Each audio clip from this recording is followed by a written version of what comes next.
নমস্কার বন্ধুরা, এই যে সুন্দর ফুলটা দেখছেন সেটা হলো আমাদের এখানে ডুম্বুর জলাশয়ের সুন্দর শাপলা ফুল। আর এটাকে দিয়ে আমি এত সুন্দর সুস্বাদু একটা রেসিপি আজকে আপনাদের সামনে নিয়ে আসছি, কি বলবো, খেলেই একবার রান্না করে ঘরে বুঝতে পারবেন কেমন অসাধারণ। এখানটায় কিন্তু আমি ফ্রিজে থাকা কিছু চিংড়ি মাছ নিয়েছি, ভালো করে কেটে ধুয়ে। আমি চিংড়ি মাছগুলোকে পেস্ট করব, তারপর বড়া ভাজবো, তারপর আমি সব কিছু উপকরণ দিয়ে এখানে শাপলাটাকে সবজি হিসাবে রান্না করব। আশা করি আমার এই ভিডিওটা পুরোপুরি দেখার জন্য আপনারা আমার সঙ্গে শেষ পর্যন্ত থাকবেন। আমার এই রান্নার রেসিপিগুলির মধ্যে একটি অন্যতম আজকের এই শাপলার সবজিটা, যেটা চিংড়ি মাছের বড়া দিয়ে শাপলা আলুর ঝোল। আমি বড়াগুলো প্রথমে তৈরি করে নিচ্ছি। আমি চিংড়ি মাছগুলিকে কেটে ধুয়ে রেখেছিলাম আগে থেকে, আর এখানে গ্রাইন্ডে পেস্ট করে নিয়েছি মিক্সার মেশিনে, আর সঙ্গে একটু আতপ চালের পেস্ট দিয়ে দিলাম, সেই সঙ্গে নুন হলুদ আন্দাজ মতো ভালো করে মেখে তৈরি করে রেখে দিচ্ছি। এইরকম আরও সুন্দর সুন্দর রেসিপি দেখার জন্য আমার ভিডিওটিকে সাবস্ক্রাইব করে রাখবেন। এবার আমি কিছু পেঁয়াজ কুচিয়ে দিয়ে দিলাম। নিরামিষে যারা খেতে চান, পেঁয়াজ যারা খান না, তারা অন্য কোনো বড়া এখানে ব্যবহার করতে পারেন। আর যারা পেঁয়াজ খান না, শুধু চিংড়িটাকেও কিন্তু বড়া তৈরি করে নিতে পারেন। এবার আমি কড়াইতে সামান্য কিছু তেল দিলাম। আমি কিন্তু সবসময় বলে থাকি যে তেলটা আমি একটু কম ব্যবহার করি।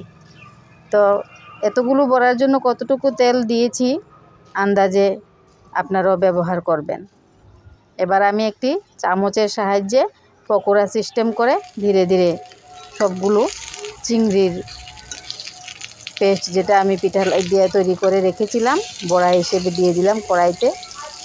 এবার কিন্তু আমি একে একে সবগুলো বড়াই, দেখেন এতটুকু তেলই হয়ে গেছে আমার, উল্টে পাল্টে দিচ্ছি এপিট ওপিট।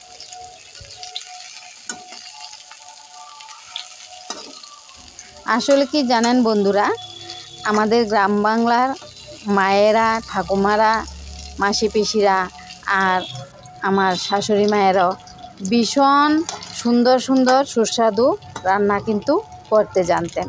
আর যা থেকে আমরা, এখনকার দিনে তো বিভিন্ন মশলা বাজারে বের হয়ে গেছে, তো এখনকার দিনে তো আমরা ছোটো সময় থাকতে দেখতাম যে শিলকুটিতে ভালো করে বেটে নিয়েই সমস্ত মশলা তৈরি করতে হতো। এখন তো আমরা তৈরি পেয়ে সব কিছু রান্না অত্যাধুনিক করেছি, যেমনটাই আপনাদের সঙ্গে শেয়ার করতে পারি। তো এখানে আমার বড়াগুলো পুরোপুরি হয়ে গেছে, আর কড়াইতে আমি আরেকটু তেল এখানে প্রয়োগ করলাম। সোমবারে কিন্তু আমি শুধু এখানে তেজপাতাই দিয়েছি, আর এবার কুচিয়ে রাখা কিছু রসুন আমি ব্যবহার করলাম। আপনারা চাইলে অন্যান্য মশলাও দিতে পারেন, পেঁয়াজ যারা খেয়ে ভালোবাসেন পেঁয়াজও দিতে পারেন। আমি এখানটায় পেঁয়াজ চিংড়ির বড়াতে দিয়েছিলাম, তাই সোমবারে রসুনটা দিলাম। খেতে কিন্তু ভীষণ সেই সুস্বাদু হয়। তো এখানে আমি ধনে, জিরা, আদা আর লঙ্কা বাটা একসাথে করে রেখেছি, আর সেই সঙ্গে একটু গরম মশলা আমি ব্যবহার করে দিলাম। আমার বেটে থাকা মশলাটা আর একটু ছিল বাটিতে, সেটাও পুরোপুরি দিয়ে দিলাম। সবসময় বলে থাকি মায়েরা, দিদিদেরকে, যে আমি ঘরোয়া কোনো কিছুই যতটা আমার প্রয়োজন সম্ভবে উপকরণের সবটাই ব্যবহার করে নিই, ওয়েস্ট করতে আমার ভালো লাগে না।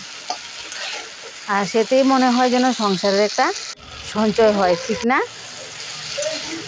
তা আমার এখানে উল্টে পাল্টে নিয়ে আলুগুলি মোটামুটি ভালো ভাজি হয়ে গেছে। এখন আমি কেটে ধুয়ে রাখা লচ্ছিমগুলো দিয়ে দিলাম। ঘরে থাকা টুটি ফুটি অনেক সবজি কিন্তু আমাদের ফ্রিজে থেকে থাকে, সেগুলি দিয়েও কিন্তু নানান ধরনের রেসিপি আমরা খেতে পারি সুস্বাদু করে।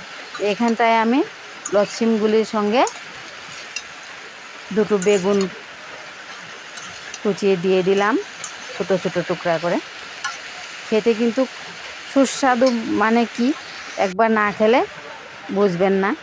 তা আমি লো ফ্লেমে মিনিট 5 জন্য ঢাকনা দিয়ে ফিরে আসলাম।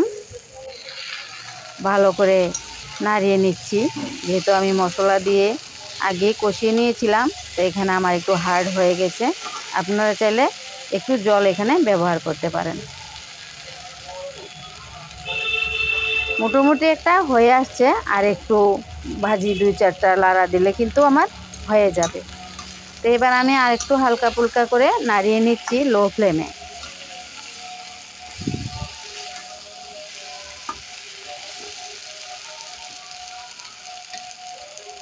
বাস হয়ে গেল। এবার আমি কেটে ধুয়ে রাখা সেই শাপলা ডগাগুলোকে কিন্তু এখানে দিয়ে দিলাম। শাপলা ডগা মনে রাখবেন বেশি কিন্তু নাড়াচাড়া দিতেই হয় না, বা ঢাকনা দিয়ে রান্না করতে হয় না।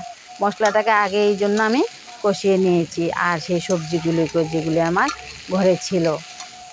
আপনারা চাইলে শুধু আলু আর শাপলা দিয়েই খেতে পারেন। আমি এখানে বেগুন, লচ্ছিম, আলু এগুলি ব্যবহার করেছি। সেই সুস্বাদু হয় চিংড়ির বড়ার সঙ্গে, মানে কি বলবো, জিভে জল চলে আসে।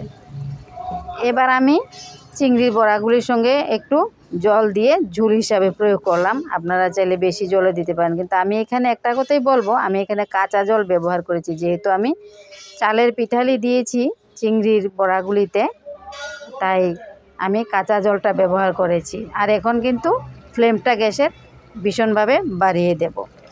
মিনিট 2-এর জন্য এখানে ঢাকনা দিয়ে ফিরে আসছি। এই যে দেখেন, ঘটঘটে পাকটা কিন্তু চলে আসলো আমার সবজি, পুরোপুরি হয়ে গেছে বলতেই। এই যে বড়াগুলি রসের বড়ার মতো কিন্তু ফুলে উঠলো। একবার বাড়ির সকলের সঙ্গে রান্না করে এই রেসিপিটা খেয়ে অবশ্যই জানাবেন কেমন লাগলো। আমার এই ভিডিওটি যদি পছন্দ হয়, লাইক শেয়ার অবশ্যই করবেন।